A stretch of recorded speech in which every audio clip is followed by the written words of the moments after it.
শিক্ষার্থীরা, আজকে আমি তোমাদের সামনে আলোচনা করব নবম ও দশম শ্রেণী অথবা তোমরা যারা এসএসসি পরীক্ষা দিবে 2026 সালে তোমাদের জন্য আজকে আমার অনলাইন ক্লাস। আজকে আমি অনলাইন ক্লাসের বিষয় হলো গণিত। গণিতে তোমাদের দ্বিতীয় অধ্যায়ের সেটের বেসিক আজকে তোমাদের সামনে আলোচনা করব। বেসিকগুলো হলো গ্রেটার দেন।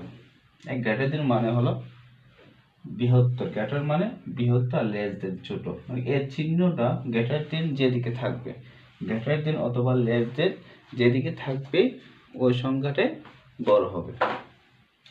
তারপর এর প্রাইম, এটাকে প্রাইম বলা হয়। প্রাইম প্রাইম হলো যদি কোনো সেটের উপর যখন কোনো প্রাইম চিহ্ন থাকে তখন আমরা লিখতে হয় প্রাইমের পরিবর্তে ইউ লিখতে, ইউ মাইনাস এ লিখতে হয়, ইউ মাইনাস এ। আর যখন বি এর উপর কোনো প্রাইম থাকবে তখন ইউ মাইনাস বি হবে। আর যদি কোনো সি এর উপর যখন প্রাইম থাকবে তখন ইউ মাইনাস সি হবে। তো এখন প্রাইমের পরিবর্তে আমরা সবসময় ইউ ব্যবহার করব, অথবা পাওয়ার থাকলে আমরা সবসময় ইউ ব্যবহার করি। ইউ থেকে আমরা বিয়োগ করবো, যার উপরে প্রাইমটা আছে ওইটা আমরা মাইনাস করে দিব। আর এটাকে বলা হয় বাদ চিহ্ন, মানে মাইনাস।